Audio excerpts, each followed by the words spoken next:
প্রেমিকের হাতে হাত রেখে প্রেমের উষ্ণ পরশ নিয়ে সারা রাত ঘুরে বেড়াচ্ছেন প্রেমিকের সাথে শহরের অলিগলিতে। প্রেমিকের হাতে হাত রেখে পরীমণি জানান দিলেন তিনি আবারও প্রেমে পড়েছেন। প্রেম যেন তার কাছে স্টার জলসা জি বাংলার ধারাবাহিক সিরিয়ালের মতো বছরের পর বছর চলতেই থাকে। তিনি কখনো প্রেমে পড়ে বিয়ে করে ক্লান্ত হন না, বরং বছরের পর বছর তিনি প্রেমে পড়েন, কখনো নিজের, কখনো অন্যের। কখনো তিনি বিয়ে করেন, কখনো আবার ডিভোর্স দেন। সেই সাথে ডিভোর্স অ্যানিভার্সারিও পালন করতে দেখা যায় তাকে। অন্য গ্রহের পরীরা হয়তো নিজেদেরকে এতটা বিতর্কিত রাখেন না, যতটা আমাদের বাংলাদেশের পরী নিজেকে বিতর্কিত রাখেন। একের পর এক প্রেম করা, বিয়ে করা এবং অন্যকে গালি দেওয়া যেন পরীমণির জীবনের একটি অবিচ্ছেদ্য অংশ। কিছুদিন আগেও যে পরীমণি বলেছিলেন তিনি আর কখনো প্রেম বিয়ে করবেন না, সে পরীমণি আবারও নতুন করে প্রেমে পড়েছেন। আসলে যিনি যা করেন সেটা কি তিনি না করে থাকতে পারেন?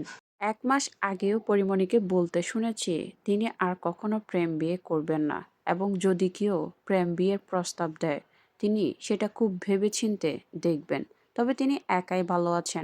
এসব কথা বলার ১ মাসও পূর্ণ হয়নি, তার মধ্যেই নতুন প্রেমিক নিয়ে হাজির পরীমণি। গতকাল মধ্যরাতে প্রেমিকের হাতে হাত রেখে পুরো শহর ঘুরে বেরিয়েছেন পরীমণি, এবং তিনি লিখেছেন, আমি আবারও প্রেমে পড়েছি।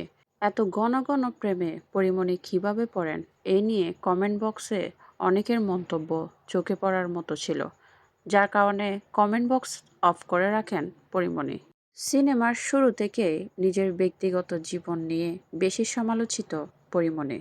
সিনেমায় তেমনভাবে সফল হতে না পারলেও ব্যক্তিগত জীবনের বিভিন্ন ইস্যু নিয়ে সবসময় আলোচনায় থাকেন পরীমণি, যার কারণে তাকে অনেকে গসিপ কুইন হিসেবেও চিনেন। পরীমণি নিজের সিনেমার ক্যারিয়ারে যতটা সফল না, তার চেয়ে বেশি সফল ব্যক্তিগত জীবনের বিভিন্ন সমালোচিত কর্মকাণ্ডের মাধ্যমে। এমনকি জেলেও গিয়েছিলেন পরীমণি নিজের ব্যক্তিগত জীবনের কারণে।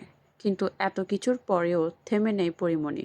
নিজেকে সবসময় হট টপিকে রাখার চেষ্টা করেন পরীমণি, সেটা যেভাবেই হোক, নিজের ব্যক্তিগত জীবন কিংবা অন্য কোনো বিষয় দিয়ে তিনি সবসময় আলোচনায় থাকবেন। এটাই হয়তো তার প্রধান এবং একমাত্র উদ্দেশ্য।